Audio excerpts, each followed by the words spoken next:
꼭 알아야 할 어제의 뉴스. 서울중앙지검 첨단 범죄 수사부는 어제 영포 빌딩을 다시 압수수색했습니다. 지난달 25일에 이어서 엿새 말입니다. 1차 때는 다스의 경영 상태나 동향이 적힌 청와대 보고 문건과 대통령 기록물에 해당하는 문건들이 무더기로 발견됐습니다.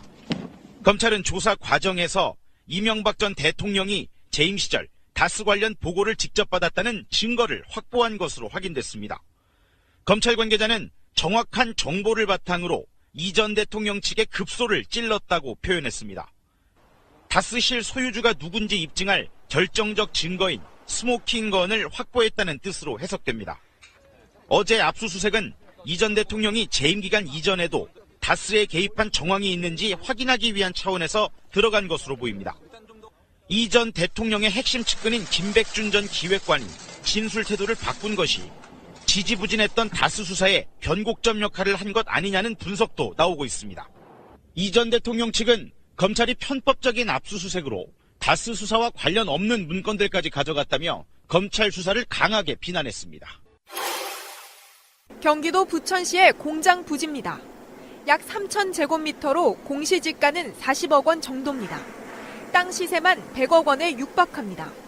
지금은 대부분 다 1000만 원 건전하거든요. 1000만 원이면 누가 산 것도 얼른 타겠는데. 서울 용산구의 한 상가에 있는 점포입니다. 이곳의 시세는 10억 원대입니다. 두 부동산 모두 이명박 전 대통령의 조카인 김동혁 씨 소유입니다. 당초 이 부동산들은 이 전 대통령의 큰 누나인 고 이귀선 씨의 소유였는데 2010년 이 씨가 사망하면서 아들인 김동혁 씨가 물려받은 겁니다.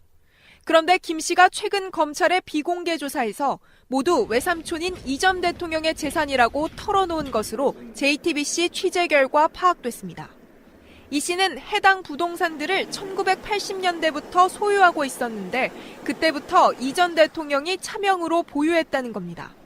앞서 도곡동 땅과 다스 등을 포함해 10년 넘게 제기된 이 전 대통령의 차명 재산 의혹과 관련해 가족으로부터 구체적 진술을 확보한 건 처음입니다.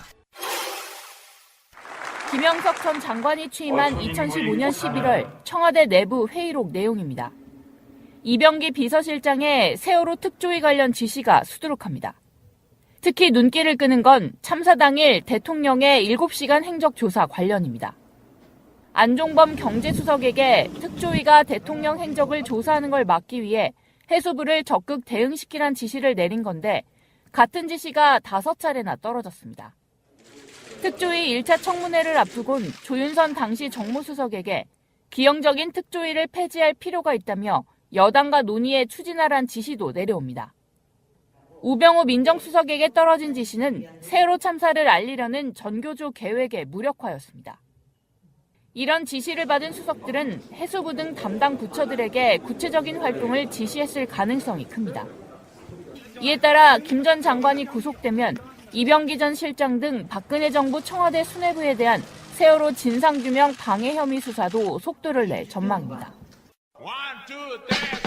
방송 중간에 좋아요를 눌러주시면 새날팀들에게 큰 힘이 됩니다. 미리 감사합니다. 트위터가 진짜 언론입니다. 날씨가 많이 풀렸고요. 이 좋은 날씨에 오늘 하늘을 보니까 하늘이 정말 가을 날씨 같은 정도로 굉장히 깨끗한 공기 좋았고요. 자, 오늘은 또 특별히 신선한 공기를 몰고 다니는 남자 이분도 나오십니다. 신비야 나오너라 짱돌을 들자. 신비님 나오셨습니다. 예, 반갑습니다. 북쪽에서 시원한 바람이 내려오고 있습니다. 예, 알겠습니다. 자, 북쪽에서 다음에 유명종님 나오셨고요. 안녕하세요, 유명종입니다. 그리고 마차님 나오셨어요. 안녕하세요, 마차입니다. 예, 오늘도 방송 재미나게 조사불고 한번 갑시다. 걱정이에요. 왜? 처음부터 걱정이세요? 예, 너무 예뻐지셔서 지금 셨나요. 내가 마지막으로 경고예요. 지겨워. 가족끼리 이러지 마세요.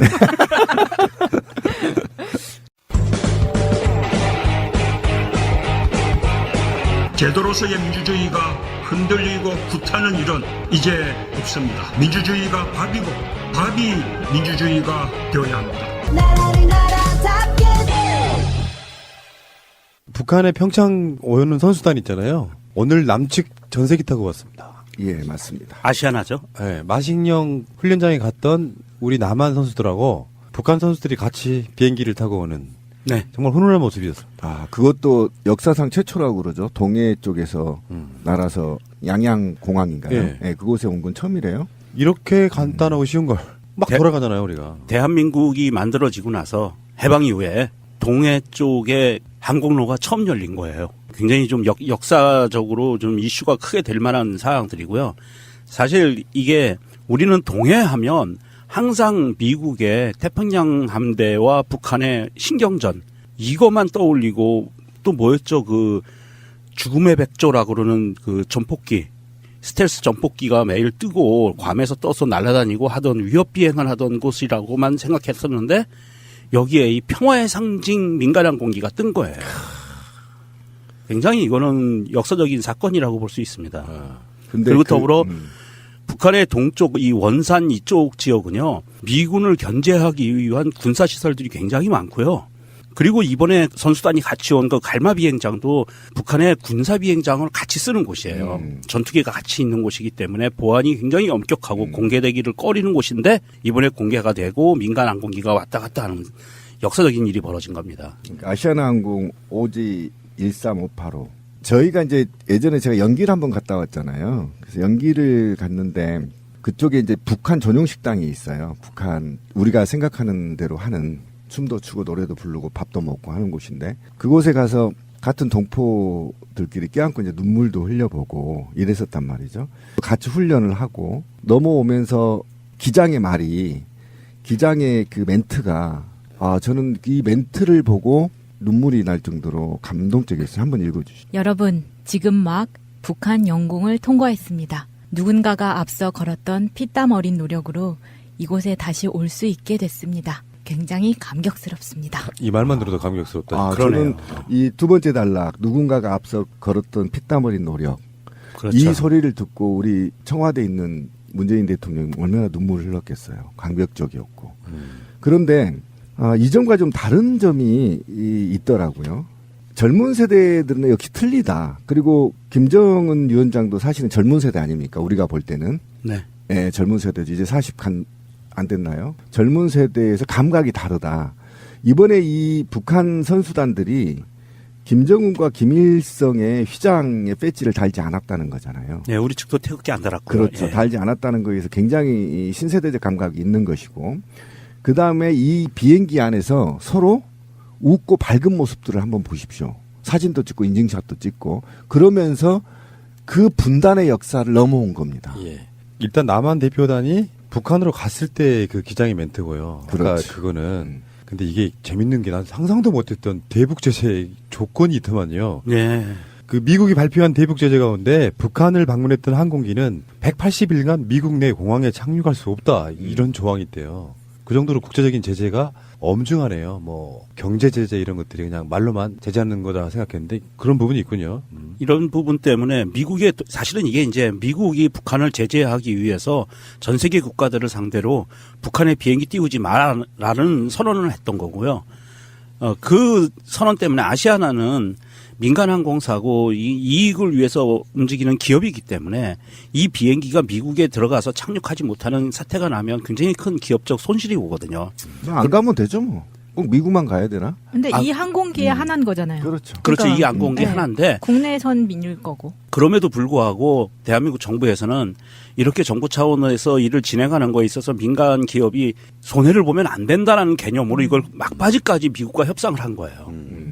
나중에 그 비행기든 뭐 KTX든 열차든 버스든 간에 어디 터미널이나 역에 가면은 평양, 원산, 아오지 뭐 이렇게까지 다 할 수 있는 그런 시대가 빨리 와야 되는데 말이에요. 그러니까 이런 작은 거 하나라도 이제는 우리 국민들이 이게 불합리하다는 걸 알잖아요. 미국이 뭐 간대 왜 북한을 가면 안 되냐는 거죠.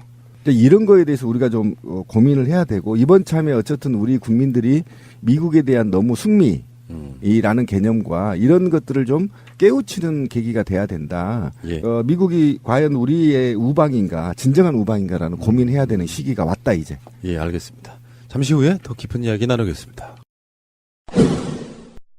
자, 국정원이요. 현성월이라고 하는 인물이 내려왔을 때 신원이 있잖아요. 네. 소설 쓰기 좋아하는 종편이나 이런 데서 보면 몇 살이네 다 정보가 틀려. 그래서 정보위에 국정원이 보고한 내용을 보면은 현송월이 77년생이래요. 77년 평양 출생. 그럼 다 틀렸었네요. 72년생이다, 79년생이다. 이런 그러게요. 말이 있었네요. 88년생 아닌 스타일이네요. 신비와 친구. 네. 참, 네. 조선일보는 뭐 총살당했다부터 시작해서 네. 이런 개지랄들에 대해서 좀 자정적인 노력도 좀 하고 대국민 사과도 해야 되고 그러는 거 아니야? 그러니까 저희가 우리 방송에서 계속 얘기했지만 이 조선이 북한 방송에서 독점적주의를 가졌거든요.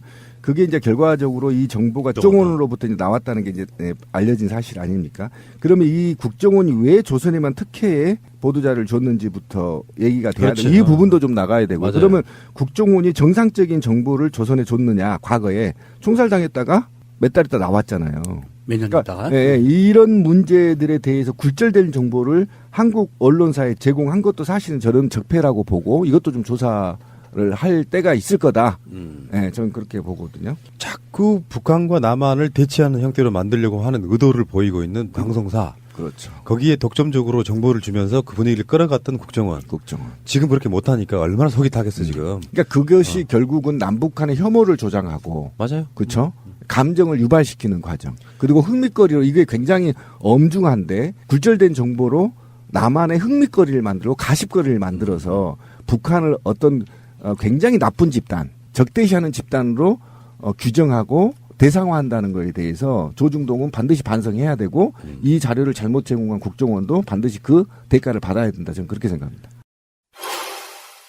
우리가 지금 북한과 대치 상태일 때는 주로 뭘로 싸웠냐면 대북 확성기로 싸웠거든요. 누가 스피커의 위력이 센가? 그래서 북한은 대응을 못하니까 오히려 자기네 쪽으로 스피커를 돌려가지고 북한의 남한에서 나오는 방송을 음향을 섞어버린다는 거야. 더 시끄럽게 만든다는 거죠. 그런 방식이었는데 최근에 나온 거 보니까요. 대북 확성기 사업도 비리가 있었다는 거야.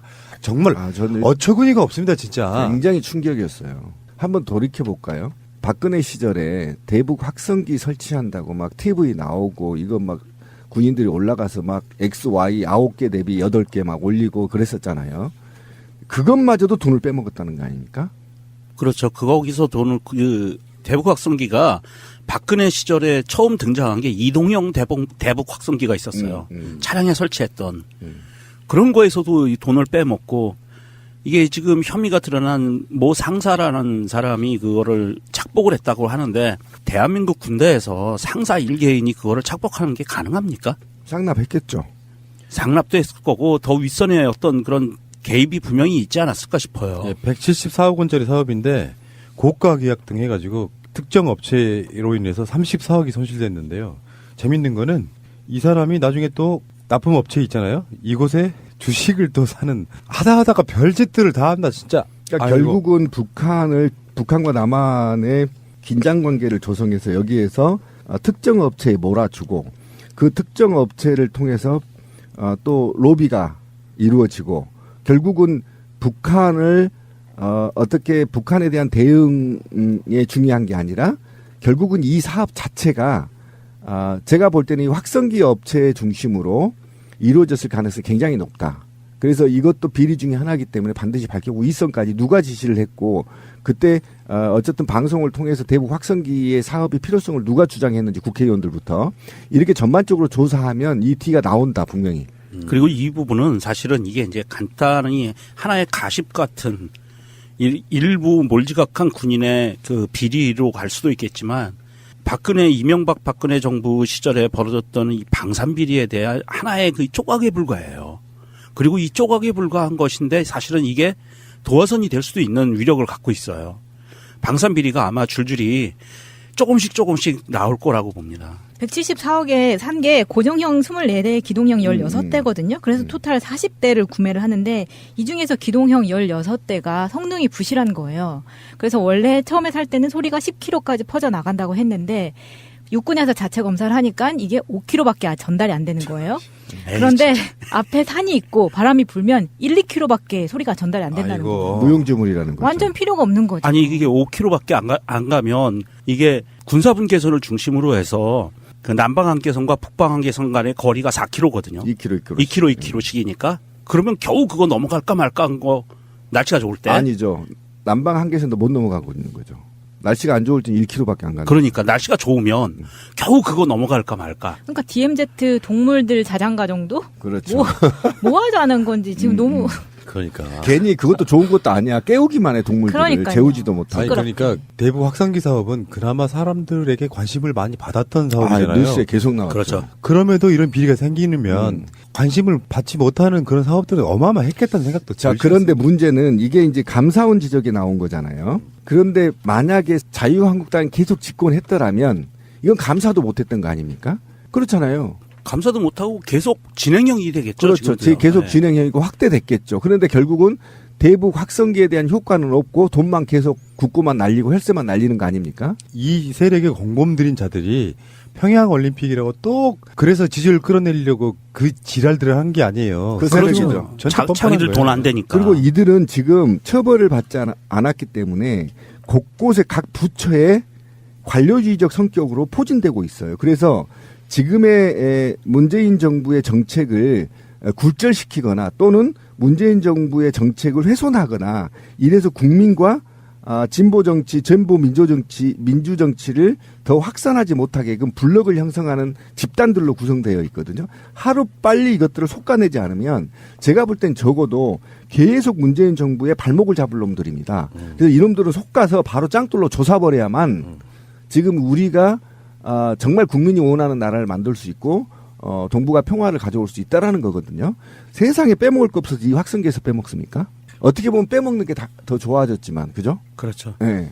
딱 빼먹기 좋은 시대였었죠. 근데 이런 게 얼마나 비일비재하겠습니까? 지금 이 정부에 들어와서 아직은 방산비리는 손도 못 대고 있습니다. 다른 데가 푹푹 더 썩어서 일단 방산비리가 언제부터 수사가 될지 모르겠지만 정말 우리 기억나잖아요. 철모 빵꾸 빵빵 나고 몇십 년 된 물통 쓰고. 그렇죠. 네. 방산비리 막으려고 엄청난 몸부림을 칠 것 같네요. 그죠. 이게 이명박이 아마 포트라인 쓰고 정식 기소가 되고 난 다음에는 필연적으로 이런 일들이 계속 감사원의 적발이 되는 것을 보면 필연적으로 이거는 갈 수밖에 없다. 똥은 숨겨진 곳에 있어가지고 똥을 싸는 것보다 치우는 데서 훨씬 오랜 시간이 걸리는 거예요. 찾아내야 되니까. 국민들은 국가의 존재 이유가 무엇이냐고 물었습니다. 어려울 때 국가가 지켜주고 있다는 믿음을 주어야 그것이 국가의 존재 이유입니다. 문재인 대통령 지지율이 다시 상승세거든요. 이번 주부터. 사실 우리는 대통령 지지율이 떨어지는 건 웬만하면 이야기 안 하려고 그래요. 청와대가 먼저 이야기했기 때문에 제가 전전 방송에서 이야기를 한 거지. 근데 다시 60%대를 회복했고요. 더 중요한 건 청년층의 회복세가 뚜렷하다. 지금 이제 문재인 대통령 지지율이 62.6 아니겠습니까? 리얼미터 이번 주 정기조사인데 연령대별로 보니까 20대가 6.4% 올랐고요. 지금 그 비트코인 문제는 뭐네 해서 그렇게 분석들을 하고 있잖아요. 저는 전적으로 그렇다고 생각하지 않는데 비트코인이나 남북 단일틀 문제 이런 거에서 50대가 5.9% 올랐고요. 40대가 4.2% 올랐는데 60대 이상은 4.2% 내렸고 30대가 1.9% 내렸으니까 30대의 1.9%는 사실 오차 범위 한참 내에 있는 정도니까 무의미하다고 보고 연령대별로는 가장 많이 오른 게 20대예요. 20대가 다시 문재인 대통령을 내린 만큼 지지하기 시작했다 이렇게 보시면 될 것 같습니다. 저는 이제 이게 유음이라 20대의 지지율 상승과 60대 지지율의 하락 요 두 개의 쟁점이 좀 있어야 되는 저는 이걸 굉장히 좀 신뢰하는 편인데 한번 보십시다. 비트코인 얘기 나왔죠. 그러니까 비트코인 얘기 때 나왔을 때 우리가 지금 처음에 너무 젊은 층들이 있었다는 거 아닙니까? 그러니까 지금 젊은 층들이 20대들이 투자할 곳이 투자하거나 투기할 곳을 찾던 새로운 방식이 비트코인이었단 말이에요. 그럼 기성세대들은 뭘로 했느냐? 주식이나 땅 투기로 했단 말이죠. 그다음에 재테크라는 명목 아래 부동산에 돈을 투자했단 말이에요. 그러면 지금 20대 새로운 세대들은 어디를 찾느냐? 이 기성세대들을 제외한 투자할 곳이 어디냐? 투기할 곳이 어디냐라고 찾던 게 이제 비트코인이었단 말이죠. 근데 이렇게 젊은 층들이 이런 소외감을 느끼고 있는 사이에 현 정부의 부처들이 이 비트코인에 대해서 너무 빠르게 무식하게 공부도 안 하고 대응한 거에 대한 반반감이었단 말이에요. 그런데 이 반반감이 이제 정부의 구체적인 안들이 나오고 특히 또 유시민 작가의 현명한 논리들이 지금 확산되고 있으면서 이것이 투기구나. 그리고 이것이 정말 우리가 만드는 이데아이가 아니구라는 걸 분명히 밝혀지면서 정부의 제재 정책이 대책으로 이제 홍보되는 과정에서 이게 다시 이제 상승이 된 거고요. 그 다음에 이제 그 단일팀 문제와 관련해서 또 사실은 이 사람들이 너무나 고생을 했는데 어떻게 단일팀에서 기회를 박탈하느냐의 문제에서 저도 이제 이게 재수생인 아들과 이제 논쟁을 해가지고 끝장까지 간 적이 있거든요. 어떻게 했냐면 아들이 이제 빡빡 대들길래 이렇게 했어요. 그러면 야, 이건 제 생각이 아닙니다. 아들하고 얘기니까 또 뭐 게시판에 글 올리지 마십시오. 어쨌든 그러면 이제 말이 내가 막히니까 뭐라고 하냐면 그럼 걔네들이 자력으로 올라간 거 아니잖아. 이제 여기까지 가버린 겁니다. 아들하고 대화할 때. 그러면서 제가 반성한 게 뭐냐면 20대, 10대들은 우리하고 머리가 다르구나. 뭔가 개인적이고 뭔가 체계적이고 뭔가 디테일하게 정책을 내놓지 않으면 반기를 들 가능성이 굉장히 높다라는 걸 지금 전문가들과 사회의 리더층들이 이제 깨달았단 말이에요. 이 사항에 대해서. 그래서 이게 해소되는 과정에서 20대가 올라가는 것이라는 거죠. 그래서 굉장히 바람직한 것이고요. 60대는 이제 이게 제가 위험하게 본 게 뭐냐면 가짜뉴스 때문에 떨어지고 있다. 가짜뉴스 때문에. 지금 가짜뉴스가 얼마나 횡행하고 있냐면요. 길거리는 물론이고요. 정말 금괴가 아직도 길거리에 나옵니다. 심하더라 진짜. 그거. 네, 문재인 대통령이 길거리 금괴가 지금 얘기가 아직도 나오고 있거든요. 그리고 김대중 대통령의 비자금이 아직도 나와요. 길거리에. 1인 시위하고 있다니까요. 그러니까 이런 사진들이 돌아다니면서 지역의 텔레그램, 특히 경상도 지역의 특정 정당의 배포로 의심되는 카톡들이 무자비하게 지금 살포되면서 60대가 가짜 뉴스에 너무 노출이 많이 돼 일부 떨어지고 있어서 이걸 적극 정부나 사정기관이 대응하지 않으면 안 된다라는 것이 지금 이 여론조사에 제가 보는 견해라는 거예요. 자, 그래서 여론조사는 추세가 중요해요. 99%라도 하락세면 위험한 것이고 상승세면 나쁘지 않은 정도거든요. 문재인 대통령 임기까지 50% 초중반대 지지율이 유지돼야 된다고 생각하는 사람이에요. 이슈에 따라서 이제는 점점점 지지율이 오르락 내리락 할 텐데 50% 선만 방어하면 된다고 생각하고요. 50% 선을 밑으로 안 떨어지면 문재인 정부는 객관적으로도 성공한 거다 이렇게 보는 건데 어찌됐건 간에 이슈에 따라서 이제 지지율 하락 추세면 정편의 보수 언론의 공격이 그거 떨어뜨리려고 자유한국당의 홍준표나 김성태가 화재 현장 가서 개소리들 한 거 아니에요. 사실 알고 보면은 계속 이간질하고 충동질하고. 근데 그런 부분에 있어가지고 지지율 1, 2%, 뭐 2, 3%, 3, 4%의 일일위하는 뭐 이런 모습 결코 저는 좋다고 보지는 않지만 그래도 국민의 여론을 신경 쓰는 정부 이런 관점으로 생각을 해봐야 될 것 같습니다. 어제까지 해가지고 검찰이 영포 빌딩을 2번을 압수수색을 했어요. 네. 근데 첫 번째 압수수색했던 장소와 두 번째 압수수색한 창고가 다르대. 예. 계속 내부자의 어떤 고발이 제보가 들어오고 있다는 건데 그 중에서 첫 번째 압수수색에서 청와대 문서들이 엄청 발견되지 않습니까? 충격이었어요, 저. 그러니까 이명박 측에서 뭐라 그런 줄 아세요? 압수물은 대통령 기록관으로 넘겨야죠. 이게 말이야 막걸리야 진짜. 그러니까 모르고 가져왔다라는 겁니다. 키워드는 정확하게. 그게는 이제 수사를 대비한 고도의 전략이거든요. 모르고 가져왔다. 그런데 한번 생각해 봅시다. 노무현 정부 시절 초기에 노무현 대통령이 뭐라고 했죠? 이건 사본이다. 이 사본을 다 줄 테이니 내가 PC에 접근해서 연구할 수 있도록 해달라고 했는데 거절하면서까지 온갖 음해와 모략을 저질렀죠. 그죠? 아방궁이 어쩌니 이 사건이 그 사건이거든요. 거기에서 국가 비밀을 본다는 등 많은 등 개지랄을 했죠. 그죠? 그래서 다 반납해 갔던 거 아닙니까? 그런데 영포 빌딩은요. 이건 개인 건물입니다. 그렇죠. 개인 건물의 국가 기밀 문서를 가지고 가서 누군가는 보고 분석하고 사익을 추구하기 위한 자료를 활용했다라는 거예요. 저는 이걸 보고 굉장히 이 새끼가 정말 짱돌로 존나게 조사버려야 되겠다라는 생각이 드는 게 이거 법도 뭐고 없다. 지는 온갖 무법천지를 다 해놓고 노무현 대통령의 그 접근 권한만 달라고 통사정을 했어도 거부했던 새끼가 지는 갖고 가 복사해서 이거는 좀 용서할 수 없는 것이고요. 이거는 이번에 적폐하고 상관없이 기록물에 관한 법률에 의해서 반드시 조사가 돼야 하는 상황이고 사정기관이 이 조사를 하겠다라는 게 입장인 것 같습니다. 분명히 이 문제는 제대로 짚고 넘어가야 된다. 얼마만큼의 양과 어떤 종류의 문서를 갖고 가서 어떻게 이것을 사익을 추구하는 데 활용했느냐까지 전 조사해야 된다고 봅니다. 여기서 이제 핵심 중에 하나는 그 기록물의 내용을 떠나가지고 그 기록물이 영포 빌딩 지하에 있는 것 자체가 범죄 행위잖아요. 범죄 행위죠. 지금 이명박은 이쪽에 물타기 하는 거야. 이거 실수로 들어왔네. 당연히 기록관으로 가야지. 그 자체가 범죄 행위라는 걸 스스로 인정한 거죠. 그렇기도 하고요. 이번 2차 압수수색에서 나온 문건 중에 가장 놀랄만한 문건이 뭐냐 하면 그때 다스 관련해서 특검 수사가 있었잖아요. 그거에 대해서 이명박 측에서 자, 검사가 이렇게 물어볼 거니까 우리는 답변을 이렇게 해야 돼라고 하는 소위 체크리스트를 만들었던 것이 보관돼 있었어요. 그러니까 검찰의 조사에 대비해서 만들었던 그 체크리스트가 개인 것도 아니고 청와대 문서로 해서 그게 존재했다는 거예요. 이번에 2차 압수수색에서 이게 드러난 사건입니다. 그러면 신비님이 얘기했듯이 이거는 복사본을 갖다 놓은 게 아니라 어떻게 보면 이명박 정부에서 본인이 관련된 가장 그 뇌관이 될 만한 자기한테 치명적인 해가 될 만한 문서들을 갖다가 숨겨놓은 거 아닌가. 대통령 기록관에 넘겨주지도 않고 본인이 슈킹에다가 숨겨놓은 게 이번에 지금 드러나고 있는 거 아닌가 하는 의심을 가질 수밖에 없거든요.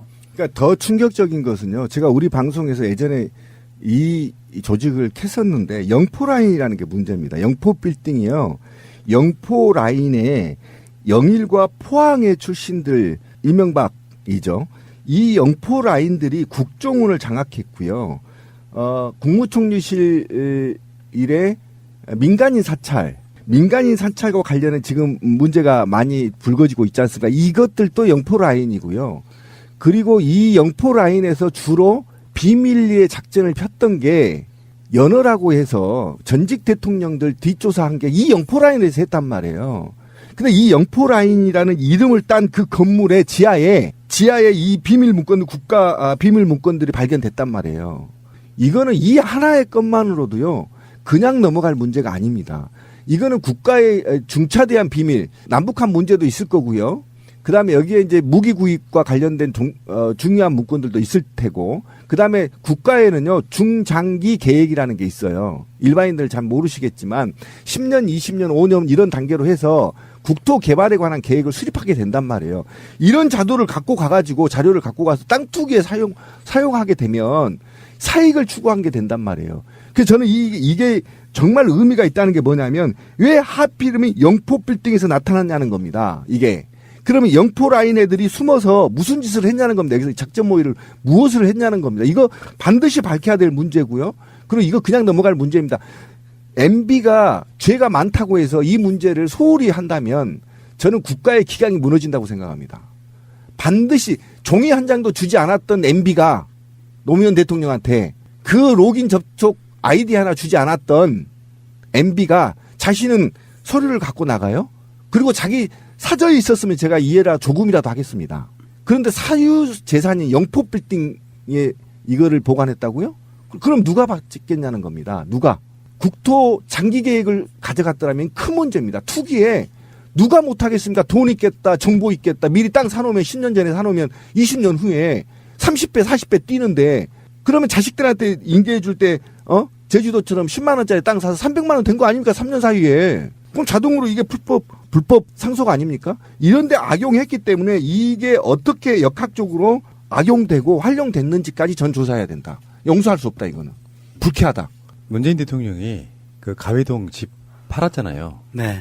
청와대 다른 직원한테. 그 왜 팔았냐면은 그 자체가 임시로 서울 거처 같은 거였잖아. 네. 퇴임하자마자 바로 양산으로 내려가기 위한 거라고 그러더라고요. 그렇기도 하고요. 그다음에 두주택 보유에 대한 도덕적인 비난도 올 수가 있기 때문에 국가 정책이 다주택 보유하지 마라라는 게 국가 정책이기 때문에 하나를 과감하게 처분을 한 거죠. 네. 몸소 보여준 거예요. 가회동이 아니라 홍은동. 홍은동인가요? 네. 가회동은 이명박이죠. 아, 옛날에. 죄송합니다. 이 이명박의 뿌리가 너무 깊어. 자, 잠시 후에 다시 오겠습니다. 홍준표가요, 어느 초등학교를 갔어요.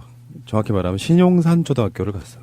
그래서 이제 방과 후 영어 수업 금지, 요거에 대한 얘기를 나누면서 방과 후 영어 수업은 위헌이다. 그러면서 법 집행을 막겠다고 지금 나서고 있는 거예요. 이 홍준표가 제가 추측컨대 홍준표가 정상이라는 가정하에 말씀을 드리는 거예요.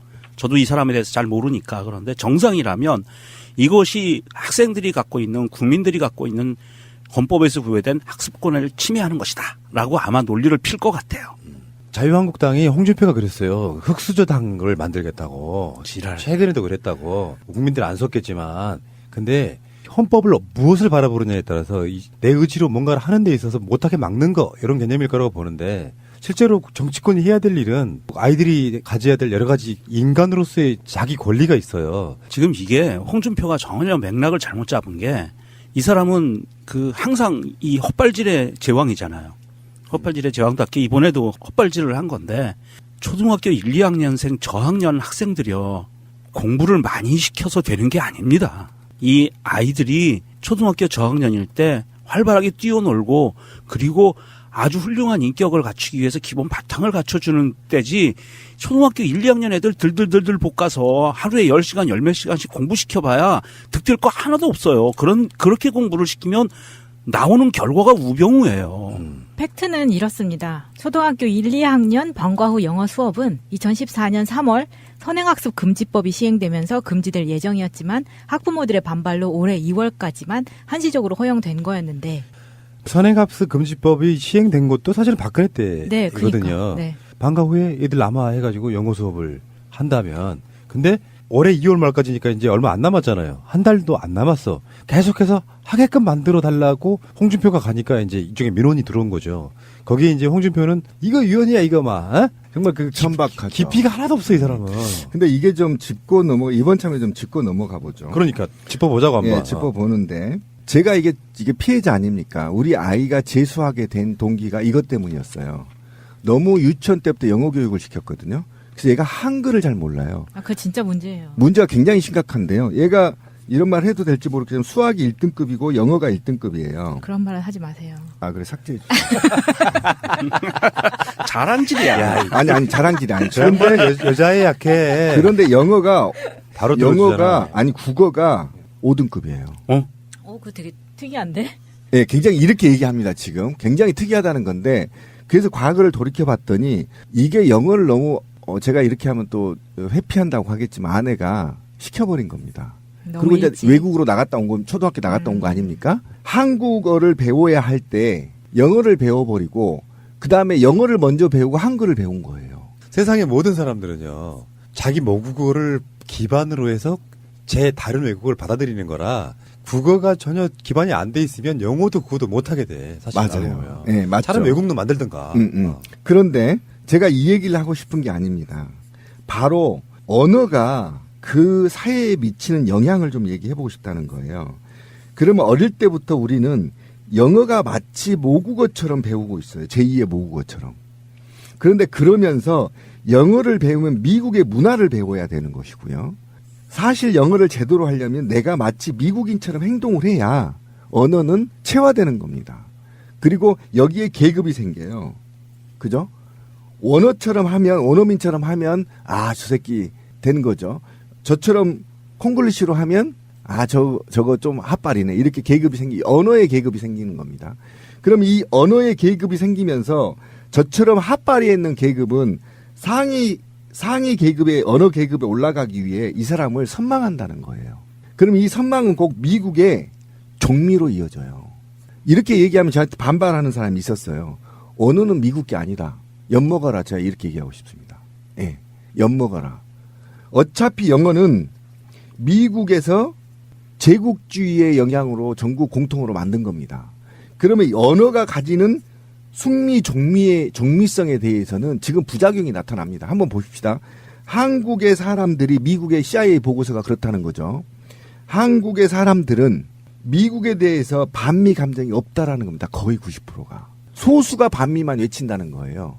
다중은 반미가 없다는 겁니다. 이래서 한국은 지들끼리 치고받고 내부에서 정치적으로 싸우더라도 절대 우리를 배신하지 않을 그런 이미 숙미주의가 팽배해 있다라는 거예요. 그게 지금 밝혀지고 있는 거 아닙니까? 그러면 이게 지금 홍준표가 생각 없이 얘기한 게 아니라 저는 MB가 영어 광풍 일으켰고 홍준표가 이렇게 얘기한 건 영어를 더 일반화시켜서 철저하게 우리가 자본주의에 소속되어 있는 미국에 소속되어 있는 노예로 만들기 위한 고도의 계급적 발상이다. 저는 이렇게 보는 겁니다. 그래서 우리 아까 권 PD가 얘기한 게 이게 바른 게 아니다 라고 얘기한 게 제가 동감한 게 뭐냐면 이제 우리도 바뀌어야 된다. 촛불혁명 이후에 우리도 주체성을 좀 갖자. 우리의 위대한 문화, 위대한 언어 이런 걸 좀 자랑스럽게 어릴 때부터 제대로 배우자. 국어도 차라리 이런 측면에서 저는 이게 굉장히 한국 사회를 종미 숙리로 만드는데 굉장히 마중물의 역할을 하고 있다라는 겁니다. 지금 홍준표가 사실 이 단어를 적절하게 사용하지 못한 건지 아니면 악의적으로 사용한 건지 모르겠는데 악의적이야죠. 악의적입니다. 이건. 선행학습 금지법이라고 하면 안 돼요. 이 법은요 2014년 9월에 공표가 됐는데 공교육 정상화 촉진 및 선행교육 규제에 관한 특별법이에요. 일반 법률에 우선하는 특별법이고요. 이것을 약칭으로 부르기 위해서는 가로치고 약칭까지 만들어놨어요. 공교육 정상화법이라고. 선행학습 금지법이 아니에요. 공교육 정상화법이고요.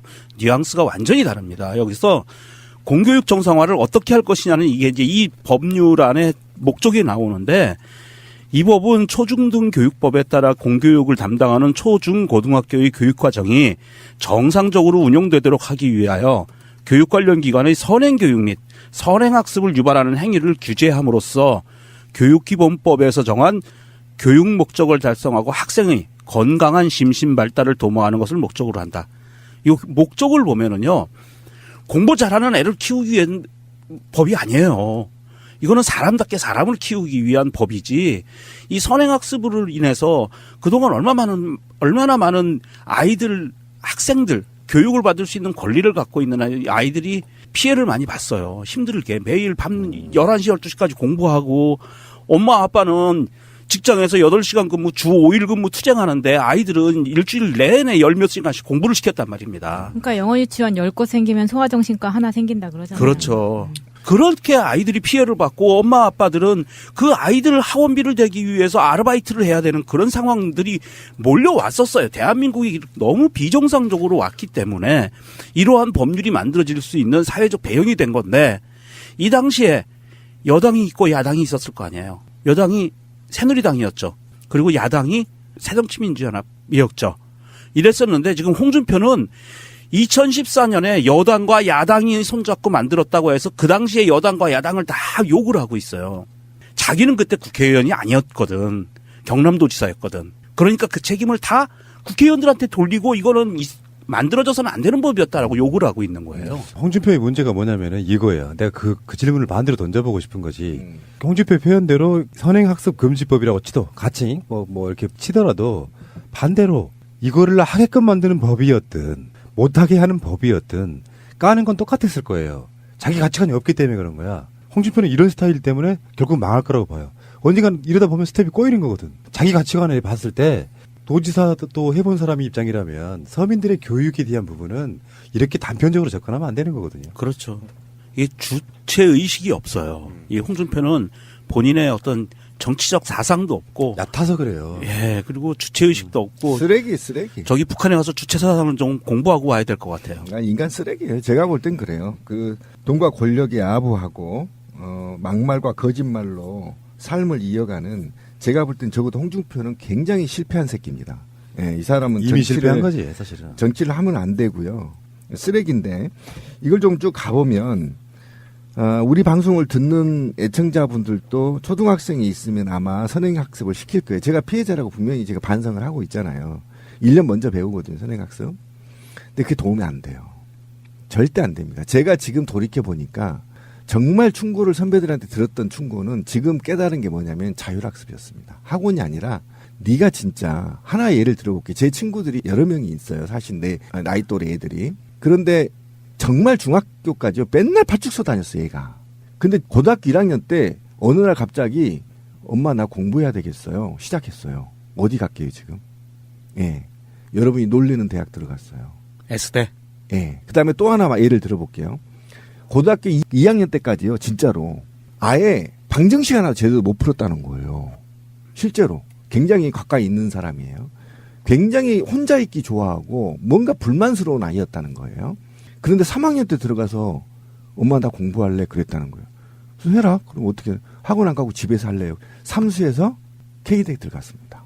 학원 한 군도 안 갔어요. 그러니까 뭐냐면 제가 얘기하고 저는 그렇지 않았잖아요. 지금 반성 차원에서 얘기 드린 거예요.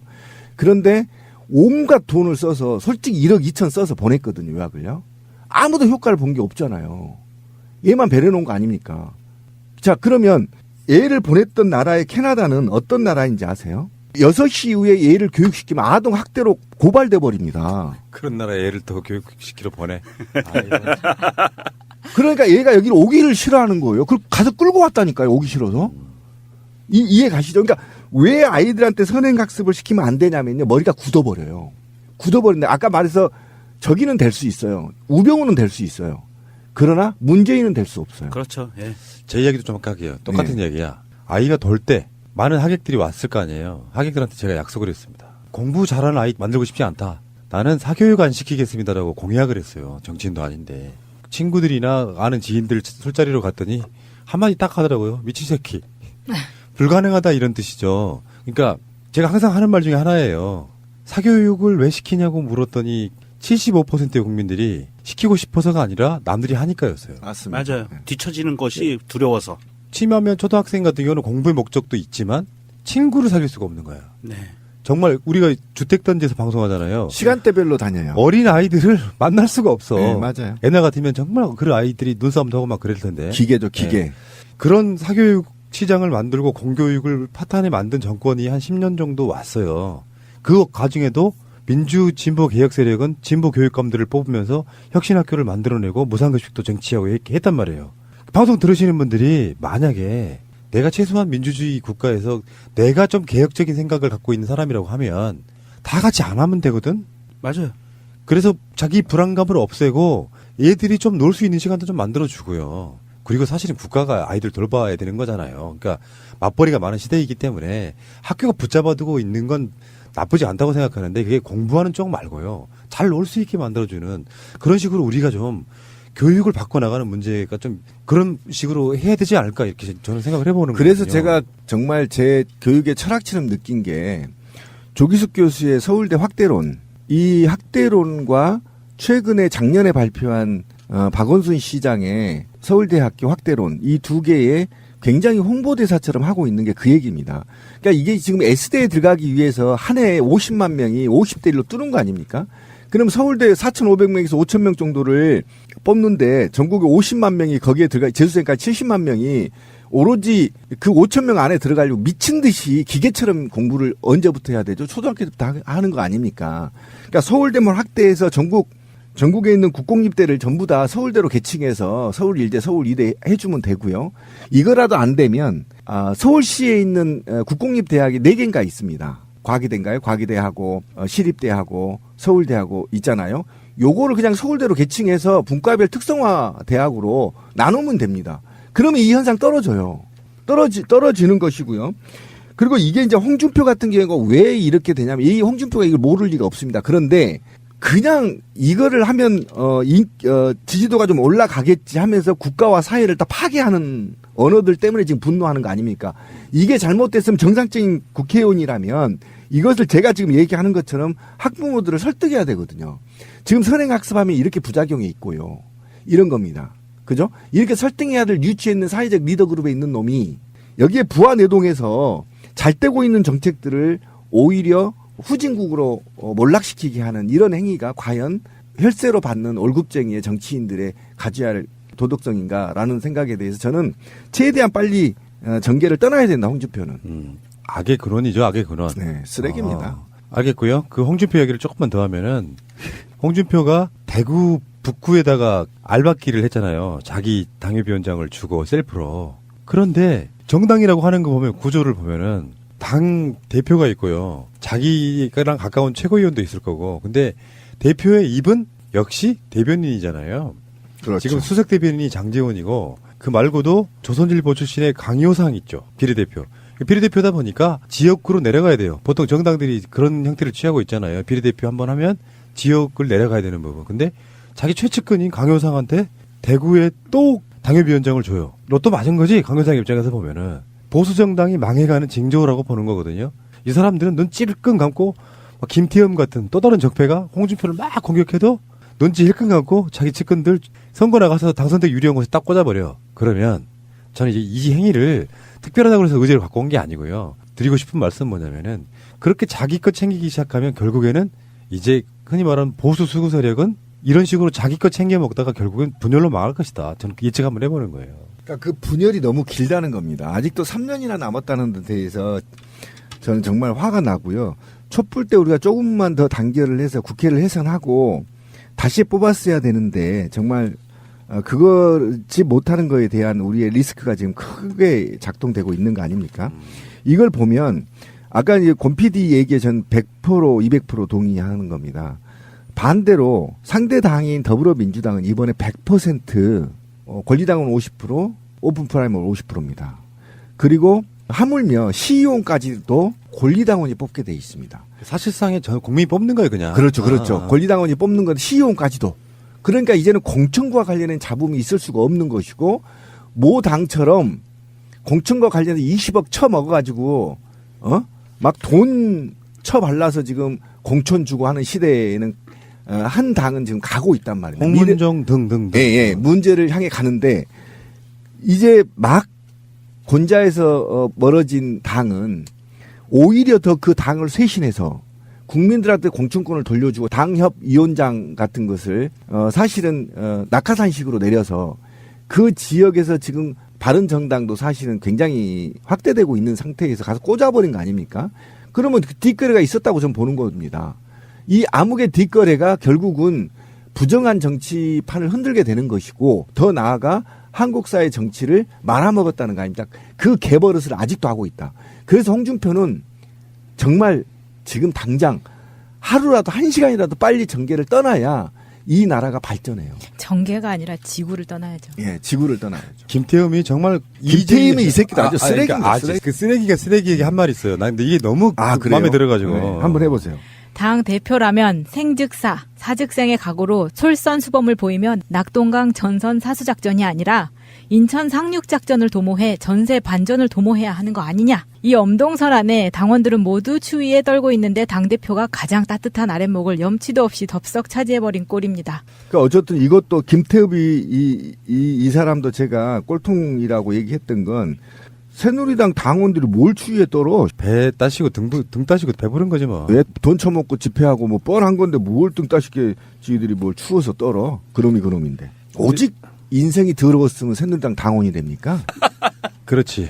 사람으로 태어나서. 사람이 어떻게 당원이? 아유 시원해라. 그런 얘기 했었잖아. 사람으로 태어나서 어떻게 하면 한나라랑 그렇죠. 그 당시 그런 얘기 있었죠. 네. 어디 가서 말도 못하면 싸대기 맞아 죽습니다. 근데요, 지금 더불어민주당이 사실상 완전 국민경선이에요. 그렇죠. 왜냐하면 당원 수가 많다 보니까 권리당원 50%라고 해도 사실 국민 여론 문포랑 별 차이가 없을 그렇죠. 듯한데. 150만이니까 지금 권리당원들. 그런데 여기에 특정 정당이 당 선진화로 치고 나가잖아요. 그러면 다른 당도 흉내라도 낼 수밖에 없어요. 그러니까요. 그래서 지금 자유한국당이 최고위원회에서 6월 지방선거 공천 룰과 관련해서 당원 당규 개정안도 의결했는데 지방선거 경선에 참여하는 여성 및 청년 후보에 대해 본인이 얻은 득표수의 20%를 가산점으로 부여하고 여성이자 청년인 후보에 대해서는 30%의 가산점을 주는 내용이 포함됐다 이렇게 이야기를 하고 있거든요. 경선이 실시될 경우에는 책임당원 모두에게 투표권을 부여하고 동시에 국민 대상 여론조사와 책임당원 투표 결과 반영 비율을 현행 7대3에서 5대5로 조정하는 내용도 담겼다 이렇게 얘기를 하거든요. 근데 당원 숫자가 많지가 않으면은 사실상 이렇게 7대3에서 5대5로 조정하는 내용이 있어도 결국에는 당이 뽑게 되는 그런 효과를 갖는다고 보거든요. 그러니까 맞아요. 어찌됐든 간에 흉내는 내고 있잖아요, 지금. 근데 이 흉내에서 정확히 키워드가 있어야 되는데요. 아까 말했던 것처럼 경선이 실시될 경우, 이 경우가 굉장히 싸가지 없는 홍준표 그렇지, 같은 그렇지. 말입니다. 이 경우. 이 경우를 빼야 됩니다. 이해 가시죠? 무슨 말이니까 전략공천은 다 해놓고 씨발 몇 군데 전국에 251개 광주 전남 같은데 몇 군데나 이렇게 하겠다고 하는 거거든요. 이걸 더불어민주당 좀 아예 빼버려야 돼. 전략공천 없겠다. 모두 다 국민경선 5대5 하겠다. 이렇게 딱 발표해야 돼. 이 경우가 꼭 홍준표 같은 놈이에요. 그러니까 이렇게 하면 전국에 있는 몇 %나 이렇게 오픈 프라임을 할지 이거에 대해서 구체적인 사항이 안 나왔다는 얘기는 그래놓고 앞에 당협위원장들을 지 측근들로 세운다는 건 이미 게임 끝난 겁니다. 자유한국당. 이런 거를 그 망할 징조를 그럼요. 줄여서 망조라고 하잖아요. 망조가 들었다고. 실제로 오래 못 가요. 이렇게 하면. 그러니까 홍준표는 지금 당대표 자리에 올라와 있잖아요. 홍준표는 당대표 내려놓는 순간 끝이에요. 그쪽 진영의 스타일상으로 보면 홍준표 같은 자들이 무서워가지고 조용히 안 하고 있던 자들이 언젠가 홍준표가 무슨 이유가 됐건 그 자리에 내려오면 홍준표는 끝이다. 낙동강 오리알 되는 겁니다. 이번 지방선거에서 자유당이 참패를 하는 경우가 올 경우에는요, 이 자유당 내부에서 검찰로 엄청난 투서가 날아들 거예요. 홍준표에 관해서. 이거 아주 박살날 겁니다. 그리고 이번 이 경선이 실시될 경우에 하나는 투표 이 규칙을 바꾼 게 보면 이전에는 7대 3이었는데, 그러니까 전체 국민 여론조사 70%였는데 이게 5대 5로 바뀐 거예요. 이거는 뭐냐 하면 홍준표 이 자유당도 이 지금 시국에서 국민 여론이 자기들한테는 절대 유리하지 않다라는 것을 알고 그 국민 여론을 비율을 줄이고 자기들 당원의 비율을 그만큼 높인 거예요. 시류는 읽을 줄 알아. 국민들이 자기를 싫어하는 거는 알아.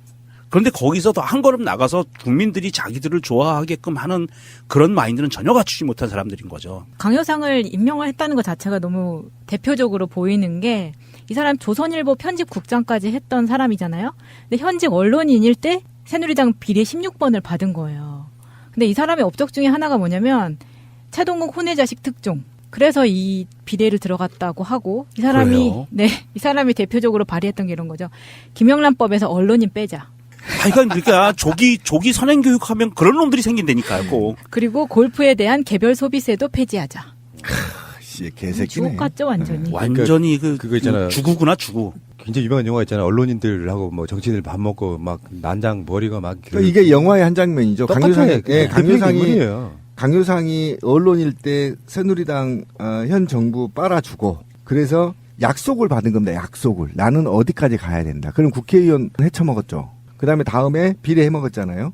그럼 이제 어디로 가야 돼요? 비례 해먹었으면 이제 지역으로 가야 되잖아요. 그리고 그 지역만 잘 구워 삶으면 평생 죽을 때까지 또 먹는 겁니다. 그리고 심하면 자기 자식한테 물려줘. 이게 지금 안태근도 이렇게 처먹은 겁니다. 예, 온갖 뒷거리를 다 봐주고 국회의원직을 얻은 거죠. 예, 이게 영화보다도 더 리얼하라는 거예요. 더 영화보다 더 리얼하고 리버럴하는 겁니다. 언론인은 개뿔 진짜 그 TV조선 같은 데 있던 무슨 주필 무슨 기자 이런 사람들이 정치권에 들어와 가지고요. 지금 이번에 공천 받은 사람 중에서도 언론인 또 다른 언론이 있는데 영등포 갑에 홍지만이라고 이 사람 내 기억에 SBS 기자 출신이고요. 뉴여가 제명당한 그 자리에 전옥현 전 국가정보원 1차장이 임명됐고요. 그렇죠.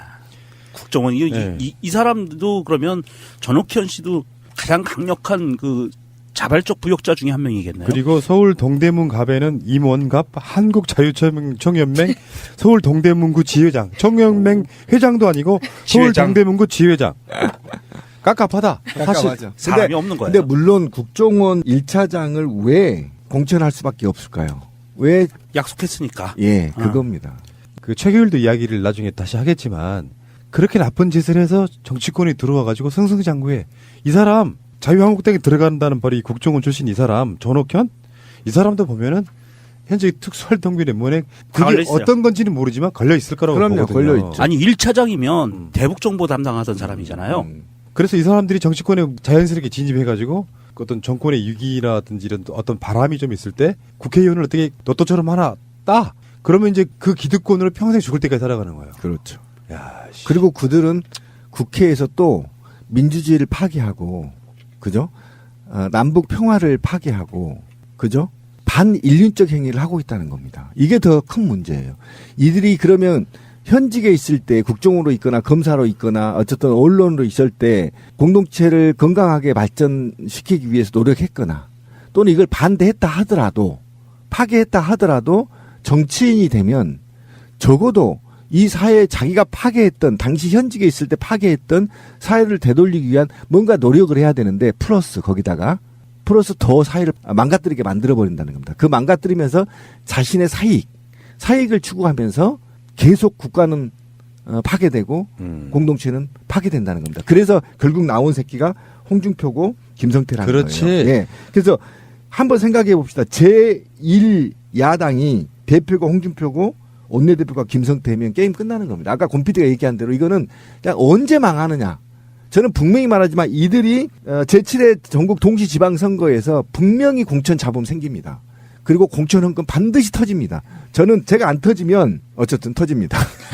약해지네. 너무 확실해서 그럴 수가 없었지. 이 전옥현이라는 사람이 전 국정원 1차장이었던 사람 이력을 보니까 재밌어요. 이 사람이 쭉 공직에 있었어요. 국정원에 쭉 근무를 하고 국정원 이전에 뭐 대표부 공사도 지내고 정보관리실장도 하고 했었는데 이명박 집권 초기에 2008년 3월부터 2009년 2월까지 국가정보원 1차장을 해요. 그리고 나서부터 영전을 합니다. 주 홍콩 총영사로 갔다가 그리고 나서 그 다음부터는 여러 대학을 서울대학까지 초빙 교수로 움직여요.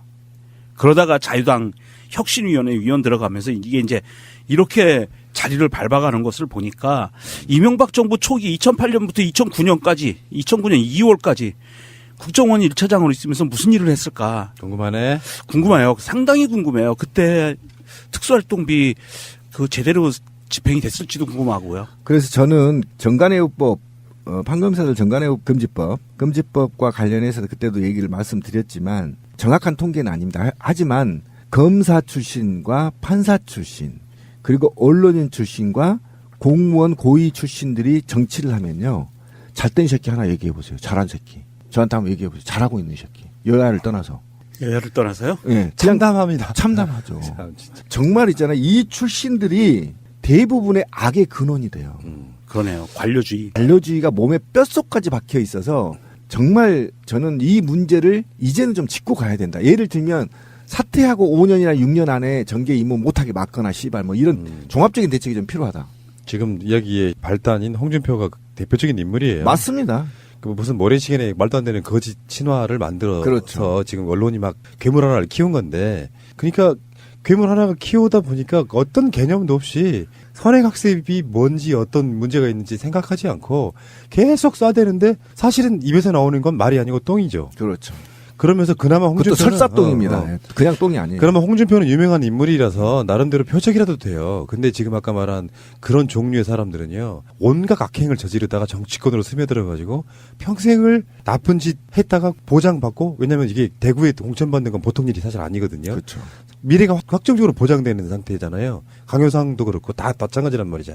이런 사람들이 남경필 같은 그런 정치 2세를 만들어내서 계속 부와 권력이 대물림되는 이 적 같은 나라에 살고 있는데 이걸 확실히 끊어야지. 제가 대통령 취임 이후에 이런 대기업에 처음 이렇게 방문한 것 같습니다. 오늘 특별히 한화학주세를 방문하게 된 것은 한화학주세를 업어드리고 싶어서입니다. 제가 지난번에 기업들이 좋은 일자리를 많이 만들면 업어드리겠다. 그렇게 말씀을 드린 적이 있는데 오늘 그 약속을 지키기 위해서 이렇게 방문했습니다. 신규로 채용하는 500명이 대부분 청년들이기 때문에 청년 일자리 창출, 6일 근무하고 하루 휴무하던 것을 4일 근무하고 하루 휴무하는 것으로, 그리고 보다 일찍 퇴근하게 되었기 때문에 그냥 휴식이 있는 삶이 가능하게 되었습니다. 우리 대기업들이 이런 노력을 함께 해준다면 청년 고용 절벽 문제도 해결할 수 있는 길이라고 생각합니다. 신천혁신도시가 세계 최고의 태양광 산업 지역으로 발전할 수 있도록 정부도 또 할 수 있는 지원을 다하겠다는 약속을 드립니다. 존경의 말씀을 드립니다. 진짜로 업어드릴까요?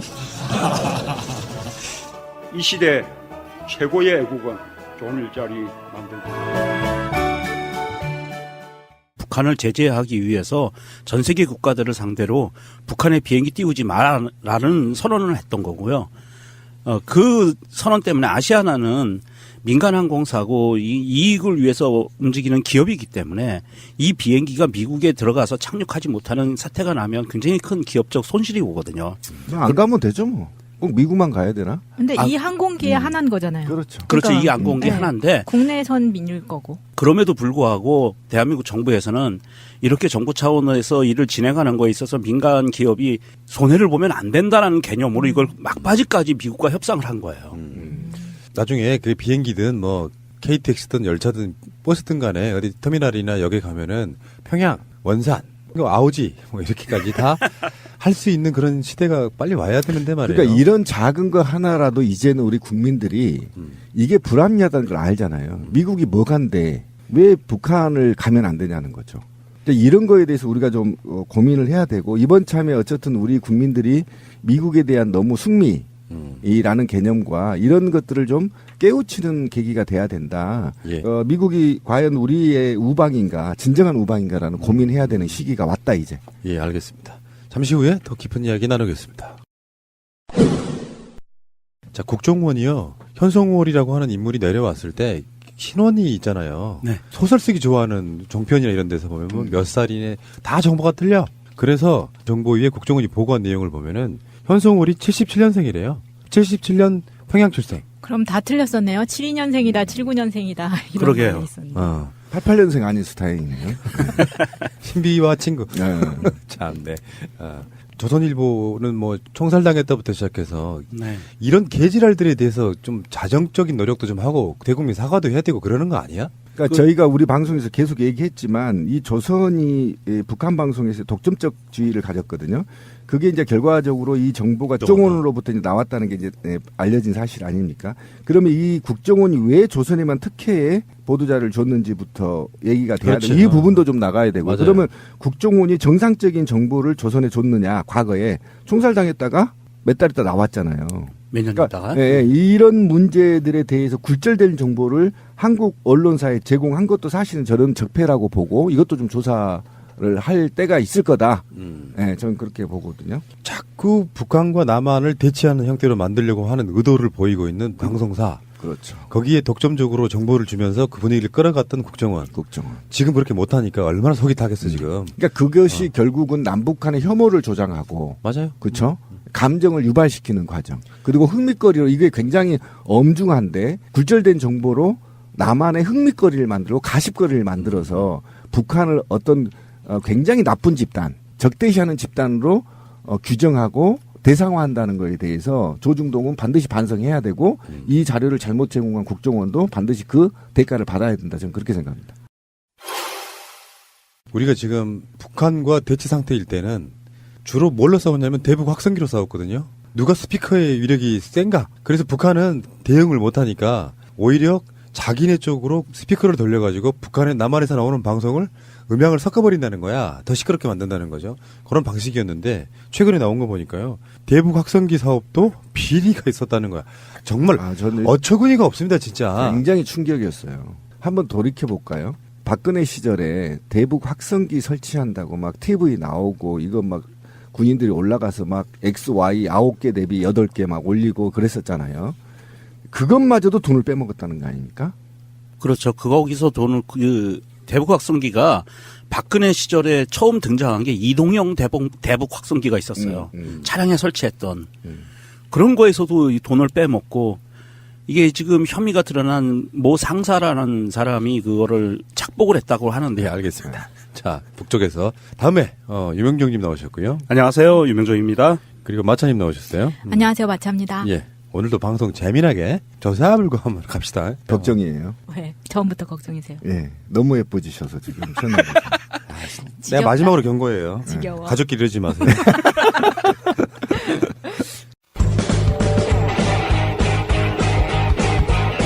제도로서의 민주주의가 흔들리고 구타는 일은 이제 없습니다. 민주주의가 밥이고 밥이 민주주의가 되어야 합니다. 북한의 평창 오는 선수단 있잖아요. 오늘 남측 전세기 타고 왔습니다. 예, 맞습니다. 아시아나죠? 네, 마식령 훈련장에 갔던 우리 남한 선수들하고 북한 선수들이 같이 비행기를 타고 오는, 네, 정말 훈훈한 모습이었습니다. 아, 그것도 역사상 최초라고 그러죠. 동해 쪽에서 날아서 양양공항인가요? 예. 예, 그곳에 온 건 처음이래요. 이렇게 간단하고 쉬운 걸 막 돌아가잖아요, 우리가. 대한민국이 만들어지고 나서 해방 이후에 동해 쪽에 항공로가 처음 열린 거예요. 굉장히 좀 역사적으로 좀 이슈가 크게 될 만한 사항들이고요. 사실 이게 우리는 동해하면 항상 미국의 태평양 함대와 북한의 신경전, 이것만 떠올리고, 또 뭐였죠? 그 죽음의 백조라고 그러는 그 전폭기, 스텔스 전폭기가 매일 뜨고 괌에서 떠서 날아다니고 하던 위협 비행을 하던 곳이라고만 생각했었는데 여기에 이 평화의 상징 민간 항공기가 뜬 거예요. 굉장히 이거는 역사적인 사건이라고 볼 수 있습니다. 근데 그리고 더불어 북한의 동쪽 이 원산 이쪽 지역은요, 미군을 견제하기 위한 군사 시설들이 굉장히 많고요. 그리고 이번에 선수단이 같이 온 그 갈마 비행장도 북한의 군사 비행장을 같이 쓰는 곳이에요. 전투기가 같이 있는 곳이기 때문에 보안이 굉장히 엄격하고 공개되기를 꺼리는 곳인데 이번에 공개가 되고 민간 항공기가 왔다 갔다 하는 역사적인 일이 벌어진 겁니다. 그러니까 아시아나항공 오지 13585. 저희가 이제 예전에 제가 연기를 한번 갔다 왔잖아요. 그래서 연기를 갔는데 그쪽에 이제 북한 전용 식당이 있어요. 북한 우리가 생각하는 대로 하는 춤도 추고 노래도 부르고 밥도 먹고 하는 곳인데 그곳에 가서 같은 동포들끼리 껴안고 이제 눈물도 흘려보고 이랬었단 말이죠. 같이 훈련을 하고 넘어오면서 기장의 그 멘트가 저는 이 멘트를 보고 눈물이 날 정도로 감동적이었어요. 한번 읽어주시죠. 여러분, 지금 막 북한 영공을 통과했습니다. 누군가가 앞서 걸었던 피땀 어린 노력으로 이곳에 다시 올 수 있게 됐습니다. 굉장히 감격스럽습니다. 이 말만 들어도 감격스럽다. 저는 이 두 번째 단락, 누군가가 앞서 걸었던 피땀 어린 노력. 그렇죠. 이 소리를 듣고 우리 청와대에 있는 문재인 대통령이 얼마나 눈물을 흘렸겠어요. 감격적이었고. 그런데 이전과 좀 다른 점이 있더라고요. 젊은 세대들은 역시 틀리다. 그리고 김정은 위원장도 사실은 젊은 세대 아닙니까? 우리가 볼 때는. 네. 젊은 세대죠. 이제 40 안 됐나요? 젊은 세대에서 감각이 다르다. 이번에 이 북한 선수단들이 김정은과 김일성의 휘장에 배지를 달지 않았다는 거잖아요. 네, 우리 측도 태극기 안 달았고요. 그렇죠. 예. 달지 않았다는 거에서 굉장히 신세대적 감각이 있는 것이고, 그 다음에 이 비행기 안에서 서로 웃고 밝은 모습들을 한번 보십시오. 사진도 찍고 인증샷도 찍고 그러면서 그 분단의 역사를 넘어온 겁니다. 예. 일단 남한 대표단이 북한으로 갔을 때 그 기장의 멘트고요. 그렇지. 아까 그거는 근데 이게 재밌는 게 난 상상도 못했던 대북 제재 조건이 있더만요. 네. 그 미국이 발표한 대북 제재 가운데 북한을 방문했던 항공기는 180일간 미국 내 공항에 착륙할 수 없다 이런 조항이 있대요. 그 정도로 국제적인 제재가 엄중하네요. 뭐 경제 제재 이런 것들이 그냥 말로만 제재하는 거다 생각했는데 그런 부분이 있군요. 이런 부분 때문에 미국의 사실은 이게 이제 미국이 꼭 알아야 할 어제의 뉴스. 서울중앙지검 첨단 범죄 수사부는 어제 영포 빌딩을 다시 압수수색했습니다. 지난달 25일에 이어서 엿새 만입니다. 1차 때는 다스의 경영 상태나 동향이 적힌 청와대 보고 문건과 대통령 기록물에 해당하는 문건들이 무더기로 발견됐습니다. 검찰은 조사 과정에서 이명박 전 대통령이 재임 시절 다스 관련 보고를 직접 받았다는 증거를 확보한 것으로 확인됐습니다. 검찰 관계자는 정확한 정보를 바탕으로 이 전 대통령 측의 급소를 찔렀다고 표현했습니다. 다스실 소유주가 누군지 입증할 결정적 증거인 스모킹건을 확보했다는 뜻으로 해석됩니다. 어제 압수수색은 이 전 대통령이 재임 기간 이전에도 다스에 개입한 정황이 있는지 확인하기 위한 차원에서 들어간 것으로 보입니다. 이 전 대통령의 핵심 측근인 김백준 전 기획관이 진술 태도를 바꾼 것이 지지부진했던 다스 수사에 변곡점 역할을 한 것 아니냐는 분석도 나오고 있습니다. 이 전 대통령 측은 검찰이 편법적인 압수수색으로 다스 수사와 관련 없는 문건들까지 가져갔다며 검찰 수사를 강하게 비난했습니다. 경기도 부천시의 공장 부지입니다. 약 3,000제곱미터로 공시지가는 40억 원 정도입니다. 땅 시세만 100억 원에 육박합니다. 지금은 대부분 다 10만 원 건전하거든요. 10만 원이면 누가 샀거든. 좀 사겠는데. 서울 용산구의 한 상가에 있는 점포입니다. 이곳의 시세는 10억 원대입니다. 두 부동산 모두 이명박 전 대통령의 조카인 김동혁 씨 소유입니다. 당초 이 부동산들은 이 전 대통령의 큰 누나인 고 이규선 씨의 소유였는데 2010년 이 씨가 사망하면서 아들인 김동혁 씨가 물려받은 겁니다. 그런데 김 씨가 최근 검찰의 비공개 조사에서 모두 외삼촌인 이 전 대통령의 재산이라고 털어놓은 것으로 JTBC 취재 결과 파악됐습니다. 이 씨는 해당 부동산들을 1980년대부터 소유하고 있었는데 그때부터 이 전 대통령이 차명으로 보유했다는 겁니다.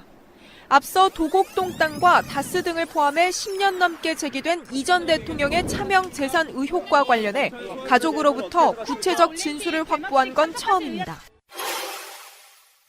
김영석 전 장관이 취임한 2015년 11월 청와대 내부 회의록 내용입니다.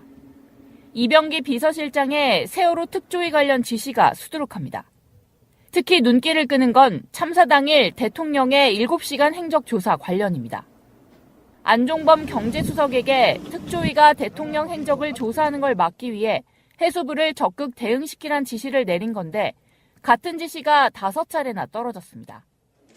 특조위 1차 청문회를 앞두곤 조윤선 당시 정무수석에게 기형적인 특조위를 폐지할 필요가 있다며 여당과 논의에 추진하란 지시도 내려옵니다. 우병우 민정수석에게 떨어진 지시는 세월호 참사를 알리려는 전교조 계획의 무력화였습니다. 이런 지시를 받은 수석들은 해수부 등 담당 부처들에게 구체적인 활동을 지시했을 가능성이 큽니다. 이에 따라 김 전 장관이 구속되면 이병기 전 실장 등 박근혜 정부 청와대 수뇌부에 대한 세월호 진상규명 방해 혐의 수사도 속도를 낼 전망입니다.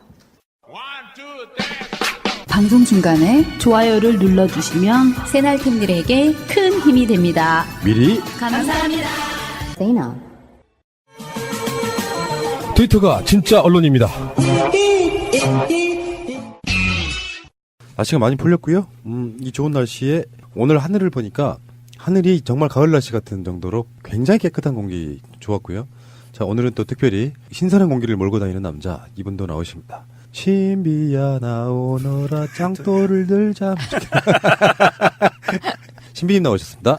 예, 반갑습니다. 북쪽에서 시원한 바람이 내려오고 있습니다. 정말 우리 기억나잖아요. 철모 빵꾸 빵빵 나고 몇십 년 된 물통 쓰고. 그렇죠. 예. 방산비리 막으려고 엄청난 몸부림을 칠 것 같네요. 그죠. 이게 이명박이 아마 포트라인 쓰고 정식 기소가 되고 난 다음에는 필연적으로 이런 일들이 계속 감사원의 적발이 되는 것을 보면 필연적으로 이거는 갈 수밖에 없다. 똥은 숨겨진 곳에 있어가지고 똥을 싸는 것보다 치우는 데서 훨씬 오랜 시간이 걸리는 거예요. 찾아내야 되니까.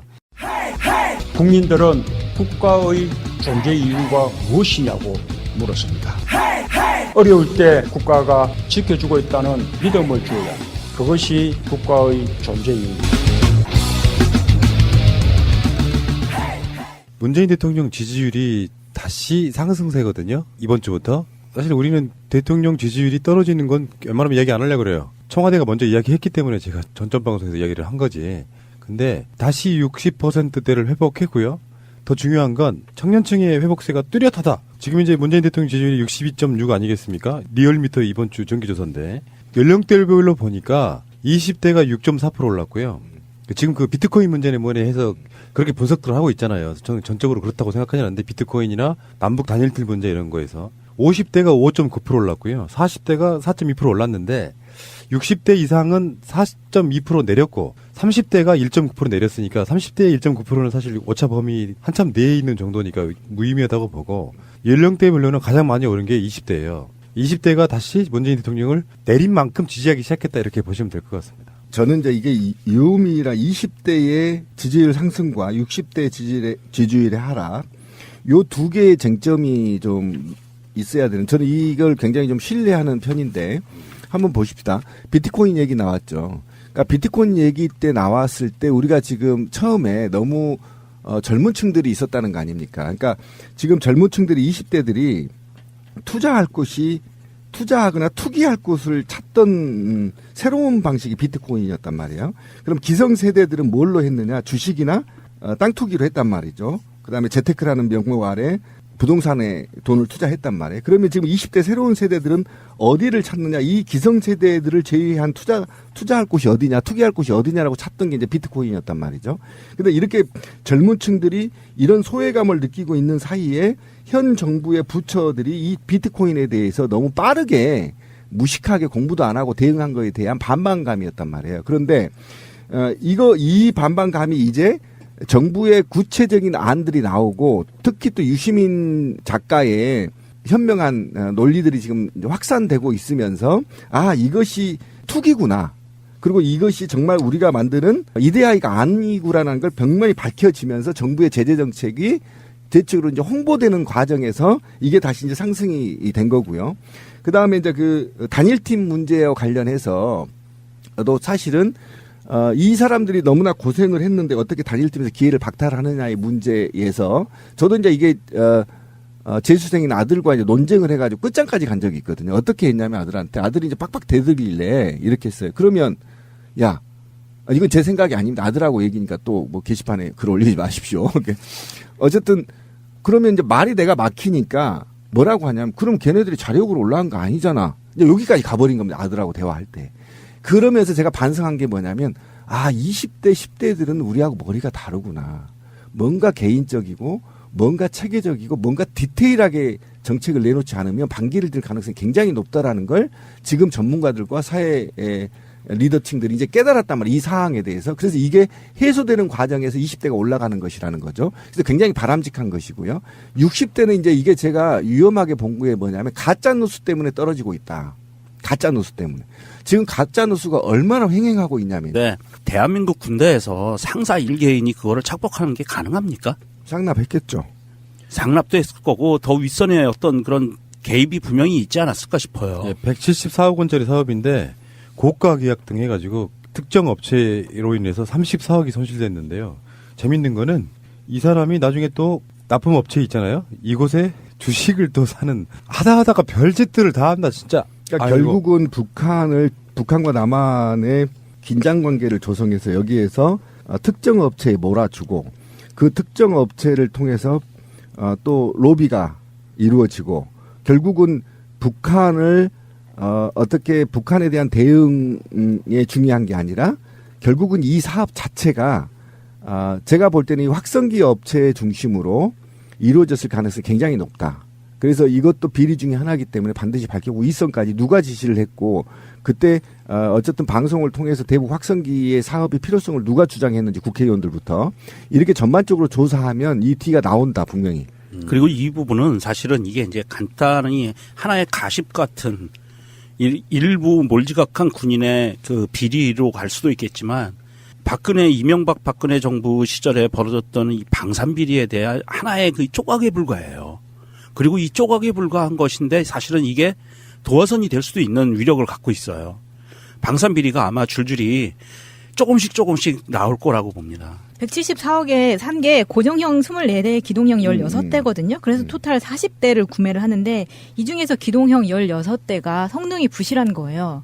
그래서 원래 처음에 살 때는 소리가 10km까지 퍼져나간다고 했는데 육군에서 자체 검사를 하니까 이게 5km밖에 전달이 안 되는 거예요. 그런데 앞에 산이 있고 바람이 불면 1, 2km밖에 소리가 전달이 안 된다는 거예요. 무용지물이라는 거죠. 완전 필요가 없는 거죠. 아니 이게 5km밖에 안 가면 이게 군사분계선을 중심으로 해서 그 남방한계선과 북방한계선 간의 거리가 4km거든요. 2km씩이니까 그러면 겨우 그거 넘어갈까 말까 한 거 날씨가 좋을 때. 아니죠. 남방한계선도 못 넘어가고 있는 거죠. 날씨가 안 좋을 땐 1km밖에 안 가는. 그러니까 날씨가 좋으면 겨우 그거 넘어갈까 말까. 그러니까 DMZ 동물들 자장가 정도? 그렇죠. 뭐 하자는 건지 지금 너무. 그러니까 괜히 그것도 좋은 것도 아니야. 깨우기만 해 동물들을. 그러니까요. 재우지도 못하고. 그러니까 대북 확산기 사업은 그나마 사람들에게 관심을 많이 받았던 사업이잖아요. 뉴스에 계속 나왔죠. 그렇죠. 그럼에도 이런 비리가 생기면 관심을 받지 못하는 그런 사업들은 어마어마했겠다는 생각도 자, 그런데 문제는 이게 이제 감사원 지적이 나온 거잖아요. 그런데 만약에 자유한국당이 계속 집권했더라면 이건 감사도 못했던 거 아닙니까? 그렇잖아요. 감사도 못하고 계속 진행형이 되겠죠. 그렇죠. 지금도요. 계속 진행형이고 확대됐겠죠. 그런데 결국은 대북 확성기에 대한 효과는 없고 돈만 계속 국고만 날리고 헬스만 날리는 거 아닙니까? 이 세력의 공범들인 자들이 평양 올림픽이라고 또 그래서 지지율 끌어내리려고 그 지랄들을 한 게 아니에요. 그 세력이죠. 자기들 돈 안 되니까. 그리고 이들은 지금 처벌을 받지 않았기 때문에 곳곳에 각 부처에 관료주의적 성격으로 포진되고 있어요. 그래서 지금의 문재인 정부의 정책을 굴절시키거나 또는 문재인 정부의 정책을 훼손하거나 이래서 국민과 진보 정치, 전보 민주 정치를 더 확산하지 못하게끔 블록을 형성하는 집단들로 구성되어 있거든요. 하루 빨리 이것들을 솎아내지 않으면 제가 볼 땐 적어도 계속 문재인 정부의 발목을 잡을 놈들입니다. 그래서 이놈들은 솎아서 바로 짱돌로 조사버려야만 지금 우리가 정말 국민이 원하는 나라를 만들 수 있고 동북아 평화를 가져올 수 있다라는 거거든요. 세상에 빼먹을 거 없어서 이 확성기에서 빼먹습니까? 어떻게 보면 빼먹는 게 더 좋아졌지만, 그죠? 그렇죠. 네.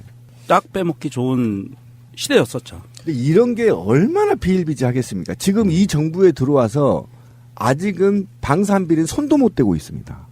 다른 데가 푹푹 더 썩어서 일단 방산비리가 언제부터 수사가 될지 모르겠지만